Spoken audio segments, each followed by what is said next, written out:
Bismillahirrahmanirrahim. Rabbi shrah li sadri wa yassir li amri wahlul 'uqdatam min lisani yafqahu qawli.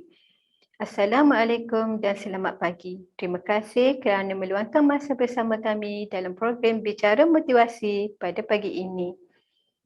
Alhamdulillah, kita telah berada di pertengahan bulan Ramadan.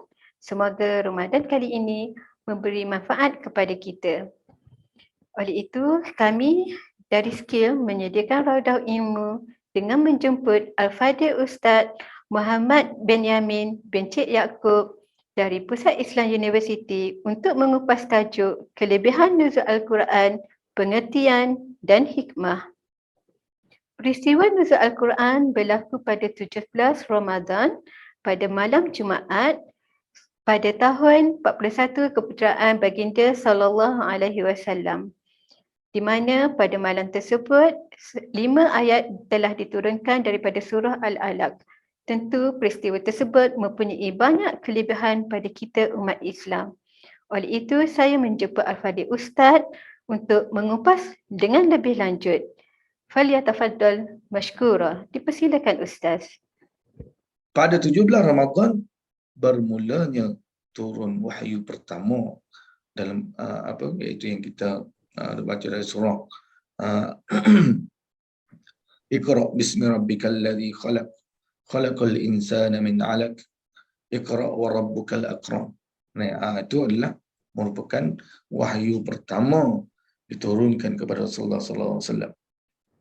Jadi berkait dengan nuzul Quran ini ada perbezaan pandangan ulama, seolah-olah bercanggah ulama ni berkaitan dengan nuzulul Quran itu sendiri. Ada riwayat yang pertama daripada ulama yang mengatakan bahawa turunnya Al-Quran pada bulan Ramadan.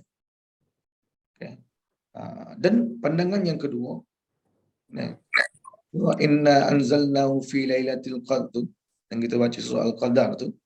Surah Al-Qadar tu pada malam Lailatul Qadar. Inna anzalnahu fi lailatul qadr wa ma adraka ma lailatul qadr.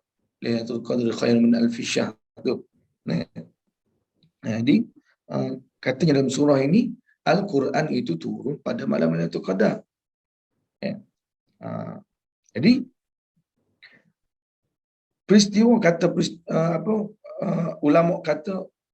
ulama yang mengatakan bahawa peristiwa penurunan Al-Quran ini ada dua pandangan itu. Ulama kata yang pertama, Allah SWT cipta Al-Quran ni sebiji. Allah Ta'ala cipta Al-Quran ni sebiji. Terletak di Lauh Mahfuz. Terletak di Lauh Mahfuz serentak 30 juzuk. Serentak 30 juzuk di Lauh Mahfuz. Itu yang pertama. Bila waktu dia, kita tak tahu. Kita tak tahu. Dan yang kedua, manakala di Lauh Mahfuz, malaikat Jibril salin Al-Quran itu di Lauh Mahfuz dan diturunkan ke langit dunia, iaitu kita panggil Baitul Izzah pada malam Lailatul Qadar. Pada malam Lailatul Qadar. Jadi maka daripada Baitul Izzah tu turun kepada Rasulullah sallallahu alaihi wasallam secara beransur-ansur selama 23 tahun, bermula malam 17 Ramadan. Yang kita nak masuk dah ni. Hari ni hari yang ke-15. InsyaAllah lusa masuk 17 Ramadan.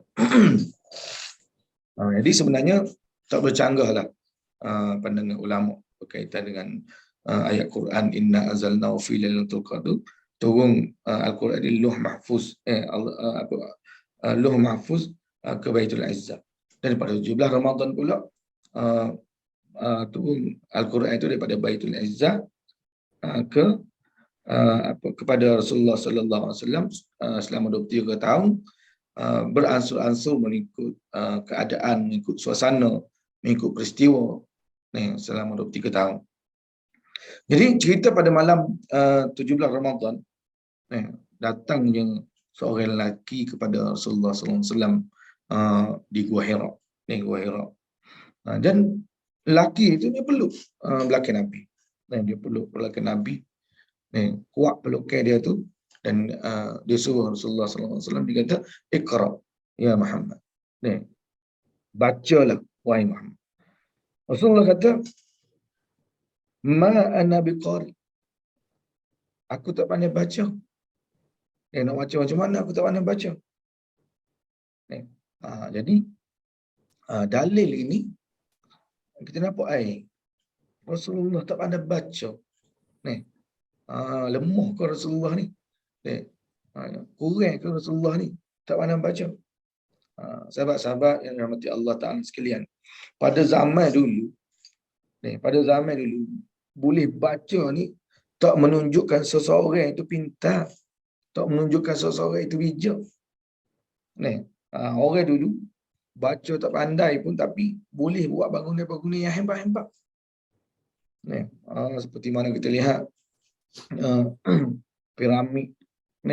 Piramid itu, bangunan piramid itu sendiri hebatnya, dengan batu yang besar tu macam mana dia orang boleh susun sehebat itu. Dan peninggalan di dalam yang telah terkambuh dalam bumi yang bila digali, dilihat peninggalan orang-orang dulu bangunan struktur bangunan yang hebat-hebat. Maksudnya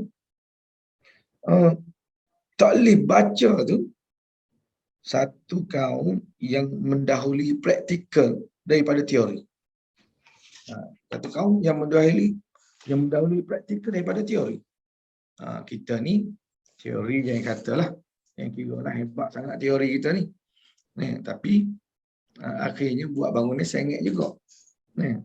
Jadi orang dulu tak ada pun plan, tapi cakap je nak buat bangunan apa, bangunan macam mana pun boleh buat. Sebabnya apa? Sebab orang dulu tak banyak nak menulis ni. Ada yang tulisan sedikit di batu-batu, di gua-gua. Sebab apa? Sebab tulis dan membaca itu tak menunjukkan pandai dan tak menunjukkan hebat pada ketika itu. Sekarang ini saja orang yang boleh menulis, orang boleh baca tu menunjukkan ada kehebatan sendirilah. Maka antara orang yang tak boleh baca pada zaman itu adalah Rasulullah sallallahu alaihi wasallam. Dan ada hikmah. Rasulullah sallallahu alaihi wasallam tak pandai baca. Ada hikmahnya.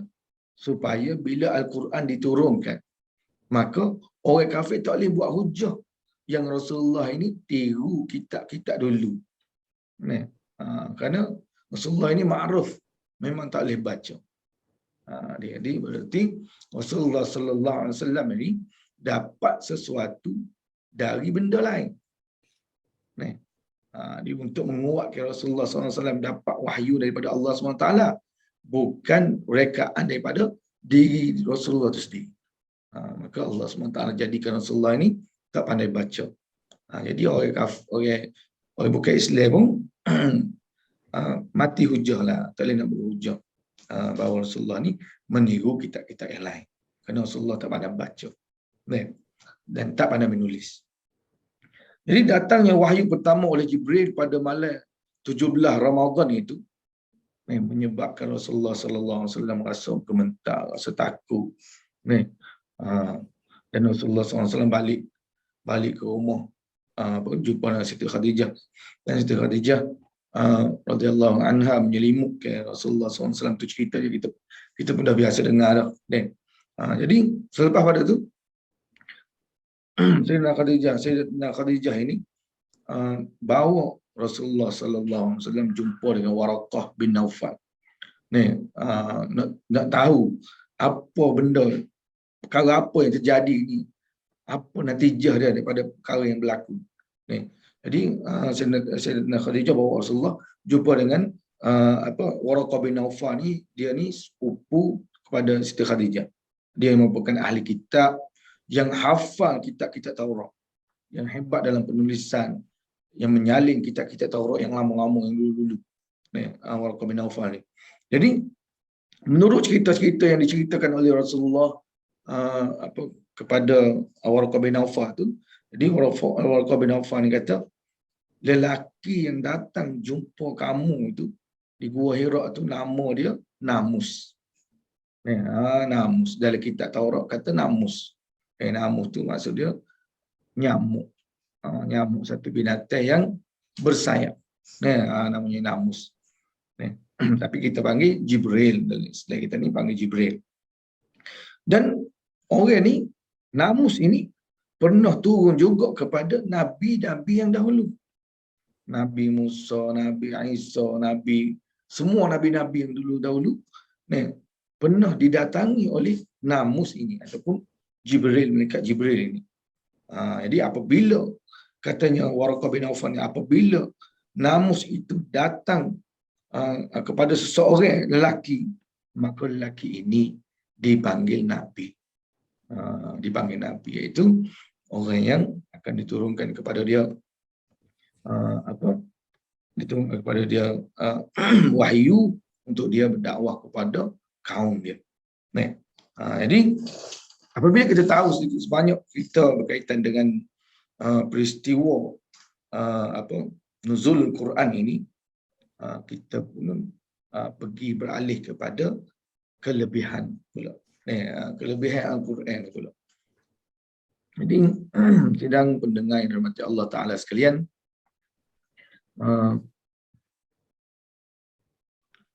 kita bawa datang beberapa hadis untuk melihat kelebihan Al-Quran. Satu hadis daripada Rasulullah sallallahu alaihi wasallam. Rasulullah sallallahu alaihi wasallam bersabda, sebaik-baik kamu adalah orang yang belajar Al-Quran dan mengajar Al-Quran. Khairukum man ta'allama Al-Quran wa 'allama. Sebaik-baik dalam kalangan kamu orang yang belajar Al-Quran dan mengajarkan Al-Quran. Jadi siapa yang belajar Al-Quran merupakan sebaik-baik orang. Siapa yang mengajar Al-Quran merupakan sebaik-baik orang. Dan Al-Quran ini merupakan bahan mentah. Quran sebiji yang ada dengan kita tu merupakan bahan mentah. Dan ulama-ulama mengkaji, mengeluarkan banyak ilmu daripada Al-Quran itu. Ilmu fiqh, ilmu tauhid, ilmu usul, ilmu tasawuf dan macam-macam lagi ilmu. Dan katanya ulama, siapa yang belajar agama seolah-olah dia mengaji Al-Quran. Orang yang belajar fiqh, orang yang belajar tauhid, orang yang belajar akidah, dikira orang ni sedang membaca Al-Quran. Pahala dapat seperti mana orang yang baca Quran. Itu hadis yang pertama. Okey, hadis yang kedua daripada Aisyah radhiyallahu anha, Rasulullah sallallahu alaihi wasallam bersabda, siapa yang baca Al-Quran sedangkan dia lancar, maka dia dibangkitkan bersama malaikat-malaikat yang mulia. Jadi orang yang baca dalam keadaan payah sedangkan dia usaha juga untuk baca, bagi dia dua pahala, iaitu pahala baca Quran dan pahala usaha dia baca Quran walaupun dalam keadaan payah. Jadi kita ni kalau nak tunggu lancar baca Quran dulu baru nak baca, tak tahu bila lah. Jadi katanya ulama, setiap kali kita nak baca Al-Quran, kita kena niat nak belajar. Niat nak belajar. Supaya apa? Supaya kesilapan, kesalahan semasa kita baca tu tak dikira salah. Katanya ulama begitu. Kalau tidak, baca Quran kalau salah dapat dosa. Bukan dapat pahala, dapat dosa pula. Sebab tu kena niat kita nak belajar masa kita baca Quran tu. Ni dalam bulan Ramadan kita tadarus apa semua ni. Kita baca sendiri pun kita niat nak belajar. Okey, hadis yang ketiga dari Umamah. Katanya Rasulullah sallallahu alaihi wasallam bersabda, bacalah kamu Al-Quran, sesungguhnya dia akan datang kepada kamu pada hari kiamat sebagai pembantu kepada orang yang baca Al-Quran. Sedang pendengar yang dirahmati Allah Ta'ala sekalian, ada seorang saing yang tak pernah menghampakan saing dia. Ni, kita kalau ada saing, kalau ada sahabat kita ni, belum tentu lagi boleh tolong kita di hari kiamat nanti. Belum tentu lagi, walaupun rapat setara mana, baik setara mana pun, belum tentu lagi dapat menyelamatkan kita, menolong kita di pada mahsyar nanti. Tapi Rasulullah kata, kalau kamu saing berkawin dengan Al-Quran, maka Al-Quran ini akan datang cari kamu pada hari kiamat. Mari tolong kamu. Mari bagi syafaat kamu kepada kamu. Yang mana di akhirat nanti, dua syafaat yang kita harapkan. Syafaat daripada Rasulullah dan syafaat daripada Al-Quran yang kita baca atas dunia.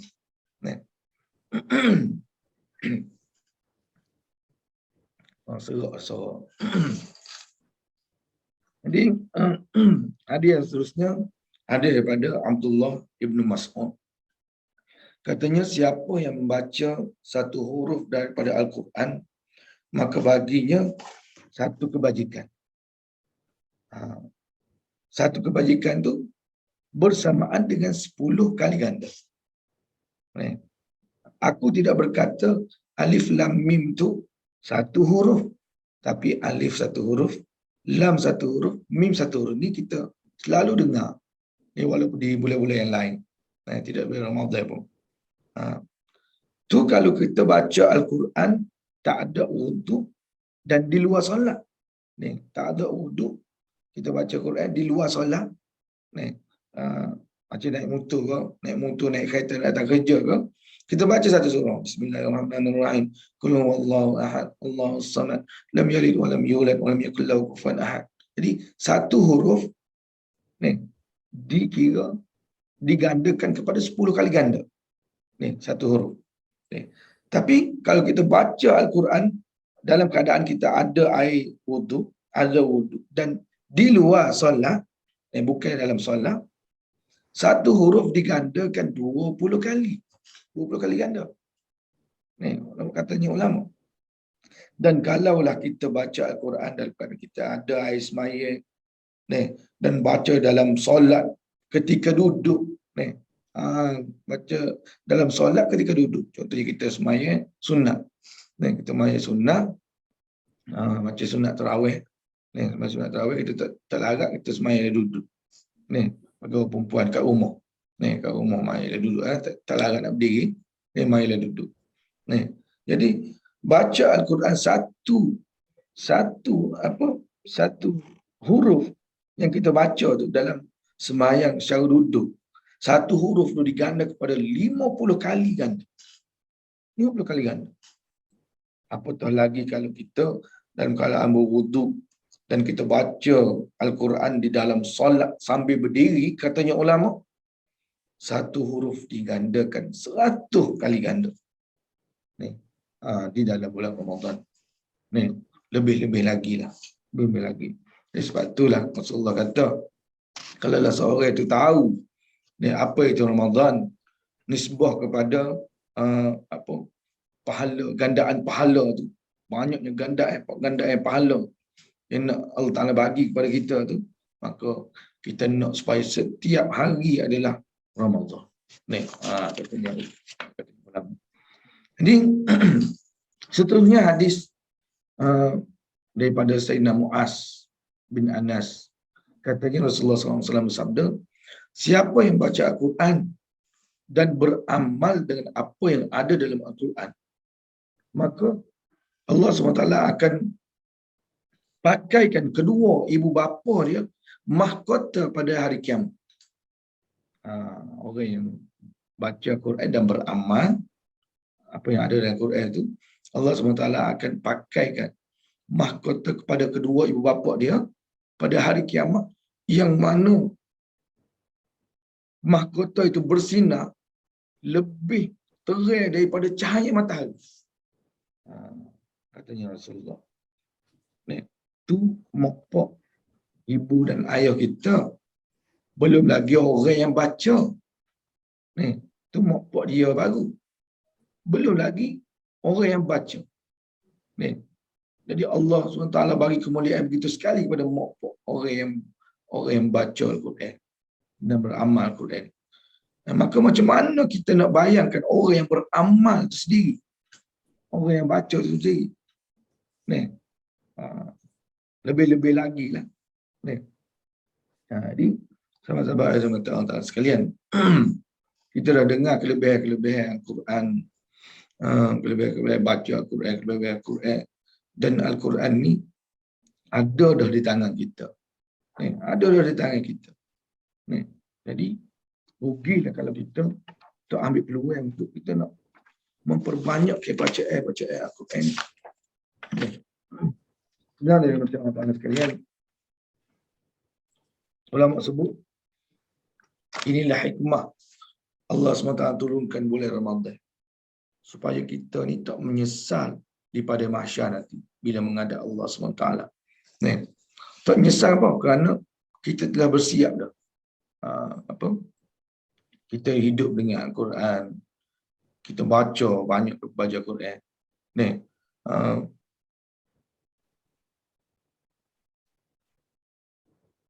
Jadi kalau kita hidup dengan Al-Quran ini, selamat kita di dunia dan akhirat. Jadi sedang pendengar yang bertuan-tuan sekalian, kita lihat di sekarang ni lah, di zaman sekarang ni, di akhir zaman ini, zaman kita ni, berapa ramai orang yang tak boleh baca Al-Quran. Bila suruh baca je tak boleh.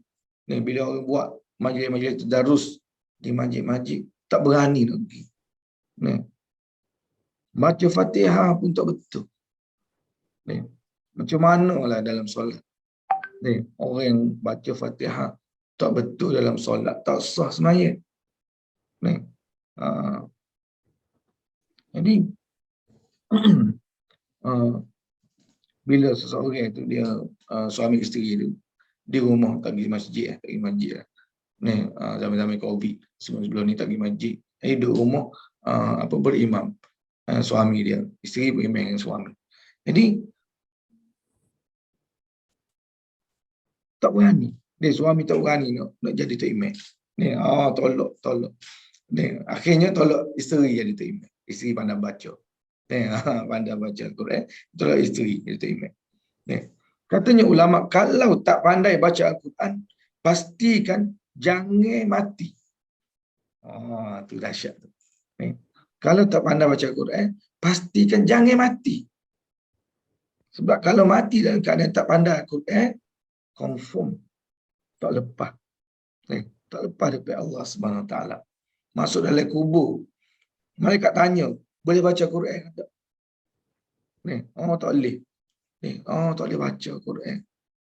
Tak pandai baca Quran. Mereka kata, kamu buat apa atas dunia sampai tak boleh baca Quran? Aku bagi, Allah Ta'ala kata, aku bagi 40 tahun, 50 tahun, 60 tahun umur. Sampai begitu sekali tak boleh baca Al-Quran. Allahu Akbar.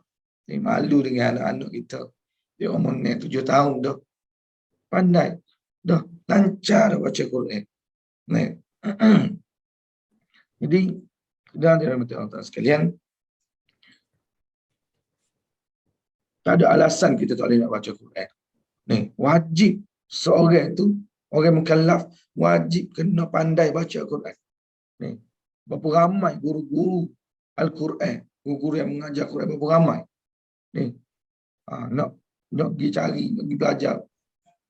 Gilah cari, gilah belajar. Jadi, pergi cari. Jangan sampai kita mati dalam keadaan kita tak pandai baca Quran. Jadi, dari Allah Ta'ala sekalian, cara nak baca Quran dalam bulan Ramadan. Cara macam mana cara nak baca Quran dalam bulan Ramadan ni? Mengikut Rasulullah dan para sahabat. Ada dua cara. Ada dua cara. Yang afdalnya baca dengan tadarus. Tadarus, seorang yang baca dan seorang dengar. Dan itulah yang Rasulullah SAW buat dalam bulan Ramadan. Rasulullah SAW tadarus dengan malaikat Jibril Al-Quran. Ni. Dan sedang ada teman-teman sekalian. Yang kedua, sunat kita khatam Al-Quran dalam solat. Sunat khatam Al-Quran dalam solat. Itu kita tak mampulah. Kita tak mampulah yang kedua ni. Tapi baca sendiri-sendiri pun boleh, tak ada masalah. Boleh aja. Nak ramai-ramai bahagi juzuk pun okey. Itu ambil juzuk 1, yang ni ambil juzuk 2. Boleh juga. Boleh berlaku. Boleh berlaku. Asalkan buat aja daripada Ramadan ni. Yang kita peliknya tak nak baca. Malah nak baca. Itu peliknya. Sebab sedang ada teman-teman sekalian, ada malaikat khas yang ditugaskan oleh Allah Subhanahu Wa Taala mari dengar, mari ambil markah orang yang baca Quran dalam Ramadan. Ada satu malaikat khas. Mari dengar kita baca, ambil markah. Sebab tu rugilah kalau tak baca Quran dalam bulan Ramadan ni. Dalam Ramadan rugi sangat. Kerana fadilah kelebihan yang besar yang Allah Ta'ala bagi dari bulan Ramadan ni. Dan kita lihat kesungguhan para ulama ni, ulama-ulama kita ni dalam membaca Al-Quran dalam Ramadan ni, dahsyat-dahsyat saja. Kita tak fikir pun boleh setahun tu. Ada yang boleh mengkhatamkan Al-Quran dalam 2 rakaat solat. Semaya sunat 2 rakaat boleh khatam 1 juzuk, 30 juzuk Al-Quran. Allah, dahsyat. Ada yang 1 juzuk sehari. Seperti mana Imam Syafi'i 2 juzuk sehari. Khatam Al-Quran. 2 juzuk pula dah. 2 kali khatam Al-Quran dalam sehari. Imam Syafi'i kita ni. Dan banyak lagi ulama-ulama yang lain. Dan ulama-ulama yang mutakhirin ni yang bersungguh-sungguh dengan Quran. Tapi bacaan Al-Quran ni tak menjadi tabiat kita, tak jadi kebiasaan kita pada bulan Ramadan. Seperti mana orang-orang Arab, orang-orang Arab. Mereka dalam bulan Ramadan ni duduk dengan Quran ya. Duduk dengan Quran, duduk baca Quran. Pergi mana-mana pun baca Quran. Kita orang Melayu ni tak jadi kebiasaan kita dalam bulan Ramadan ni baca Quran, dia rugi sangat. Jadi kita ambil peluang tu. Dalam Ramadan kalau boleh khatamkan sekali tak apa dah. Sekali tak apa dah dalam panjang bulan Ramadan ni, sekali khatam pun tak apa dah. Ataupun bagi yang tak boleh sangat, kita nak tunggu Ramadan tahun depan, tak tahu lagi. Kita tahun ni alhamdulillah dapat Ramadan, cumanya baca Quran tak apa lancar lagi. Ataupun tak boleh sangat lagi baca Quran. Tapi jangan lepaskan peluang, baca juga setakat yang kita mampu. Baca juga setakat yang kita mampu. Supaya, dan kita berazam supaya Ramadan tahun hadapan ni, kalau kita sempat lagi Ramadan tahun hadapan, kita nak baca dengan lancar. Kita nak mengkhatamkan Quran dalam bulan Ramadan tahun hadapan. Walaupun tahun ni bacanya tersangkut-sangkut, bacanya secara berat, tak lancar dan sebagainya. Tapi tetap baca sekadar yang kita mampu. Jadi mudah-mudahan menambahkan lagi semangat untuk kita lebih-lebih lagi baca Quran. Semakin baik kita menambah ilmu kita dalam sudut pembacaan Al-Quran, supaya semakin cantik bacaan kita. Jangan kita rasa bacaan kita dah okey dah. Jangan. Kena rasa kita ni kurang lagi. Sebab tu dengan ada perasaan tu kita akan belajar. Tambah lagi. Jangan sampai katanya Rasulullah sallallahu alaihi wasallam, jangan sampai satu masa nanti bila kita buka Al-Quran, Quran dah tak ada. Allahu akbar. Kita takut sangat yang tu. Maka pada masa tu, kalau kita menangis sekalipun, menangis sekalipun nak baca Yasin, nak baca Qul Huwallah, pada ketika tu tak guna dah. Ni, sebab Rasulullah SAW kata, pada satu masa nanti di akhir zaman, maka tiada Islam ni, kecuali namanya sahaja. Dan tak kekal Al-Quran itu dalam tulisan. Rasulullah kata, ni, jangan sampai Al-Quran ini meninggalkan kita. Belek-belek Al-Quran itu tak ada tulisan. Ni, tak ada tulisan dah. Nak menangis, menyesal pun tak guna dah. Ni, tak guna dah pada ketika itu. Jadi, sementara Allah SWT masih lagi bagi peluang kepada kita, hidup, peluang hidup kepada kita ni, terebuklah peluang. Tama-tama dalam bulan Ramadan ni, terebuk, terbacalah Al-Quran. Kerana Al-Quran ini akan menyelamatkan kita di dalam kubur nanti. Akan menyelamatkan kita di pada mahsyar nanti. Inilah kawan yang sebenar-benarnya kawan. Ni, berkawanlah dengan Al-Quran. Ni, sebab dia akan menyelamatkan kita di dalam kubur dan di pada mahsyar nanti. Mudah-mudahan Allah SWT terima puasa kita. Ni, Allah SWT terima terawih kita. Ni, sambil-sambil kita ni buat dalam keadaan malas. Ni, kita ni manusia biasa. Ni, buat dalam keadaan malas. Buat dalam keadaan tak ikhlas pun. Tetapi kita harap kita ni, kita berharap penuh dengan Allah SWT supaya Allah SWT ampunkan dosa kita. Ni, supaya Allah SWT ampunkan dosa kedua-dua ibu bapa kita dengan bacaan Al-Quran, dengan puasa kita, dengan tarawih kita, dengan qiyamul lail kita itu. Nah, kerana bulan puasa ini Rasulullah SAW kata Allah SWT melihat hamba-Nya dengan pandangan dia, dengan pandangan rahmat dia. Maka siapa yang kena pandangan Allah SWT ini, maka Allah SWT takkan azab seseorang itu pada bila-bila pun. Sehingga bila-bila pun Allah Ta'ala takkan azab seorang itu. Bila seorang itu mendapat pandangan Allah SWT dalam bulan Ramadan. Jadi saya rasa sekadar itulah sikit sebanyak apa yang saya boleh kongsikan untuk tengah hari ini. Surat tekak. Surat tekak tadi saya nak kira. Ini saya serahkan balik kepada Azhar kalau ada soalan-soalan ke. Cuba silakan. Terima kasih Ustaz. Kita sesi ini kepada para peserta, jika ada soalan boleh terus kepada Ustaz atau ajukan soalan dekat ruangan chat di Zoom. Sementara itu Ustaz, saya ada soalan. Okey, bagi wanita yang dalam haid, macam Ustaz kata tadi, cara nak baca Quran di bulan Ramadan. Bila wanita tu dalam keadaan haid, kalau dia habis baca tafsir Al-Quran, adakah dikira khatam Al-Quran ataupun bagaimana pahalanya? Dia sekadar baca tafsir sahaja. Okey. Terima kasih. Jadi baca tafsir bukan seperti mana baca Quran. Pahala dia berbeza. Baca Al-Quran ni pahala khusus. Pahala khusus bagi orang yang membaca. Tapi ada satu cara bagi bagi wanita yang dalam keadaan haid dalam Ramadan ni, dia boleh dengar. Dia boleh dengar bacaan Al-Quran. Boleh dengar bacaan Al-Quran. Dengar daripada juzuk 1, juzuk 2, juzuk 3, juzuk 4, dia dengar baca. Dengar dalam keadaan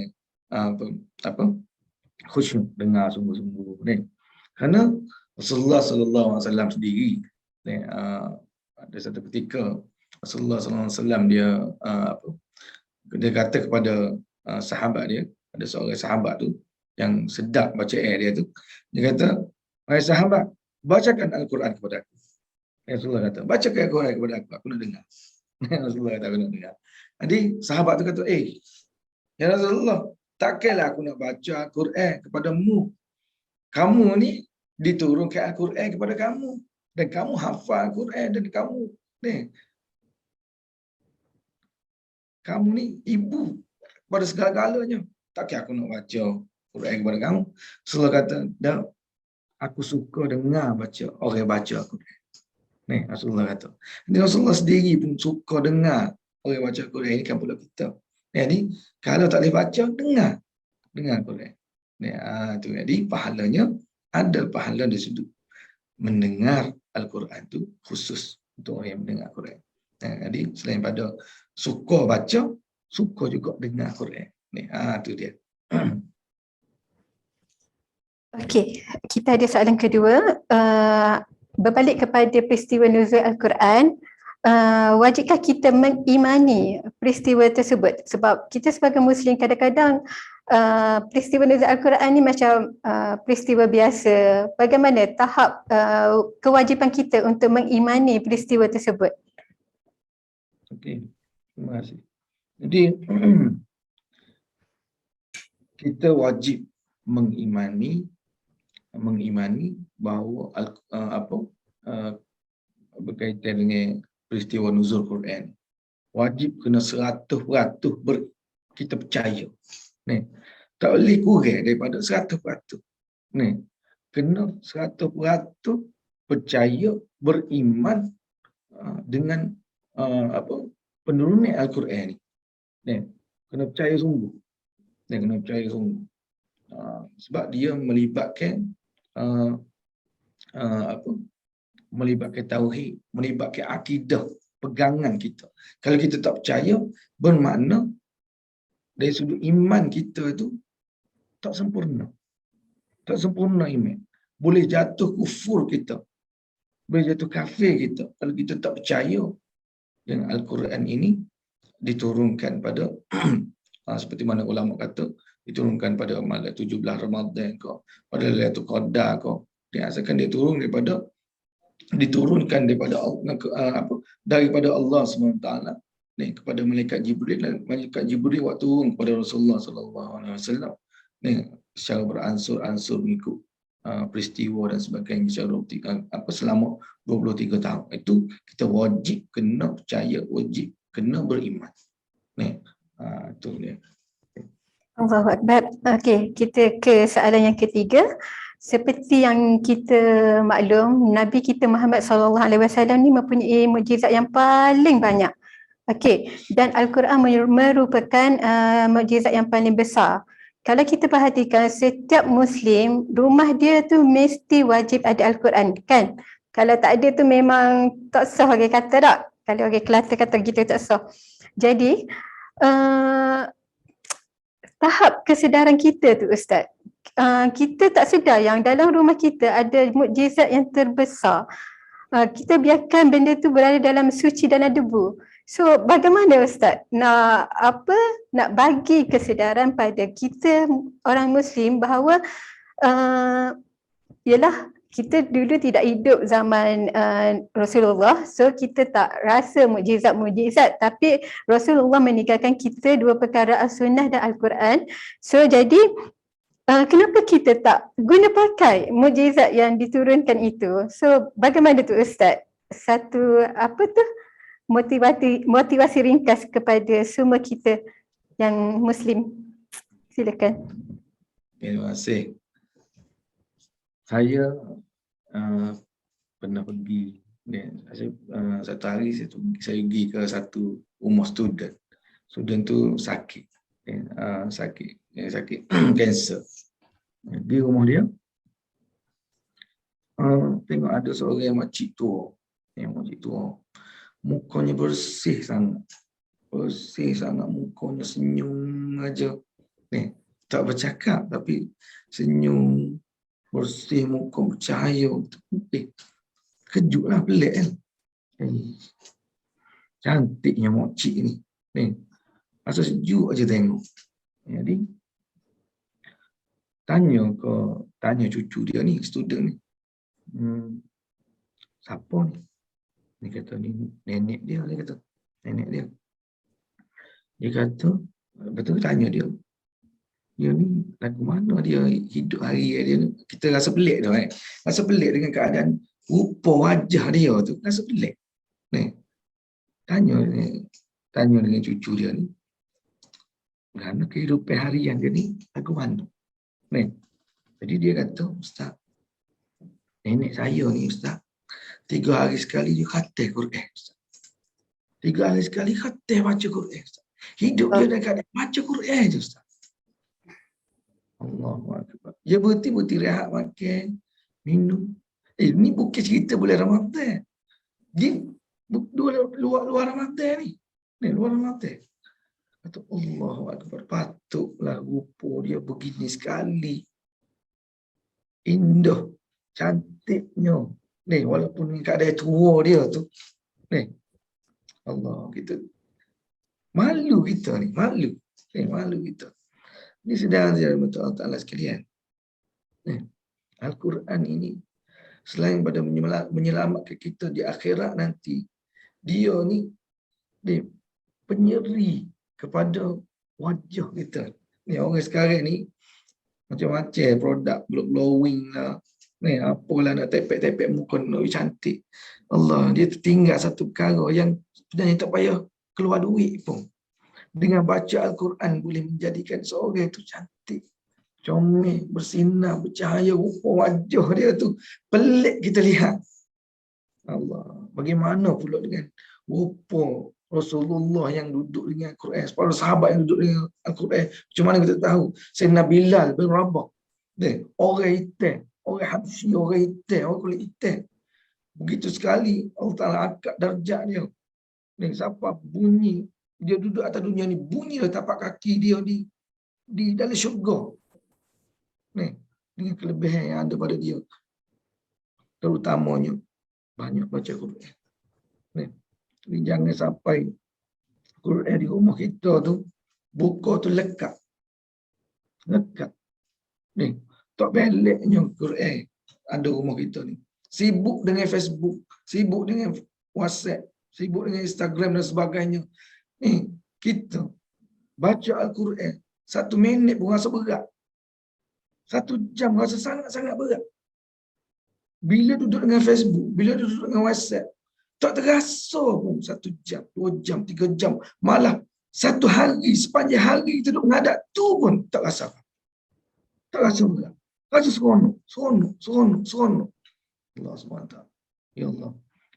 Allah Ta'ala dah cabut dah. Ni, perasaan seronok kita dengan Quran. Ni. Yang Rasulullah dan para sahabat, dia nak berehat. Rehat dia dengan Al-Quran. Baca Quran. Baca Quran itu satu rehat. Semaya itu satu rehat bagi dia orang. Kita nak rehat, nak berseronok, kita pergi pantai. Kita lihat pergi tempat-tempat pelancong yang cantik-cantik. Dia orang ni, Rasulullah para sahabat ni nak rehat dengan solat, dengan Quran. Bila baca Quran, dia rasa rehat. Tenang. Bila semaya dia rasa tenang, rehat. Jauhnya kita ni dengan rahmat Allah SWT dengan Al-Quran. Dia kata, ini kan pula nak menghafal. Nak menghafal beberapa surah dalam Al-Quran. Kita boleh hafal lagu-lagu. Kita boleh hafal benda-benda yang berat-berat. Sistem-sistem ni, orang CCI ni, hafal sistem-sistem ni, kod apa semua ni. Boleh aja masuk dalam kepala kita. Al-Quran ini Allah Ta'ala cipta kena dengan akal kita ni.